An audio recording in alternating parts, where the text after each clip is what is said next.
The debate last night was quite a slugfest. Will you shut up, man? Listen, who is on your list, Joe? Keep yapping, man. The people understand, Joe. They sure 47 years you've done nothing. They understand. All right. A lot of people said, oh, it made me so uncomfortable. I found it hugely entertaining. It was literally like a mud fight. And with the referee, Chris Wallace, every now and then jumping in the mud himself and throwing a punch at Trump. So it made it a complicated, kind of a 2-on-1 mud fight. But what I want to do in this video is ponder the sort of deeper question: how did we get to this sort of crazy, out of control, acrimonious point? Is it simply the personality of the debaters? Is it just Trump who is agitating and causing all this to happen? No. Why can't we go back to the good old days of the Reagan-Mondale debate, a kind of gentlemanly exchange, even though it had some barbed one-liners? Why can't we go back to Kennedy-Nixon? I agree with Senator Kennedy completely on that score. Where we disagree is in the means that we would use to get the most out of our economy. Well, why can't we? Here's why. When Kennedy and Nixon debated in 1960, they were actually not that far apart. You may put it somewhat differently. They agreed on goals while differing about means. Both Kennedy and Nixon agreed that America should be strong. America should be a powerful influence in the world and an example to the world.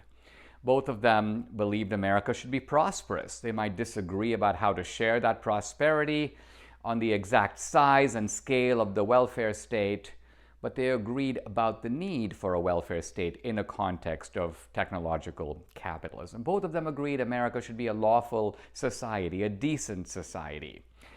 And so they were able to argue about the means while respecting each other and recognizing that the other debater was not your enemy. And what's different now, I think, is that we disagree politically on goals. Not just Trump and Biden, the two parties. They've pulled far apart. And so it makes no sense when people say things like, well, I just wish the two parties would get together and find some middle ground. The reason that's hard to do is because the two parties want to go to different places. It's almost like they want to go to Chicago and we want to go to Maine.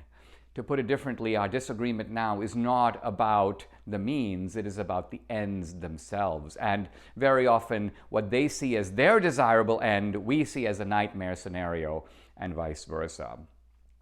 The Democratic Party, in short, has radicalized. It has moved away from sort of traditional, not just American, but democratic objectives. In 1980, Reagan said he was running because he believed in 5 things: the individual, the family, the church, the community, the country. Think about it. The Democrats today are against all 5.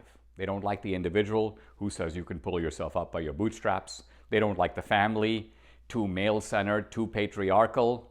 They don't like the church. They'd love to control it, shut it down if they could. They don't like the idea of moral communities making their own decisions. And they don't like the country.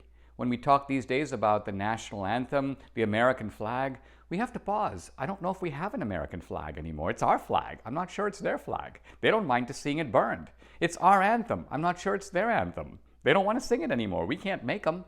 So the bottom line of it is that our country is truly fractured. And the reason for the acrimonious debate, in a sense, is it showed us ultimately what a sadly divided country we have become, not because of Trump, but because of the radicalization of the Democratic Party.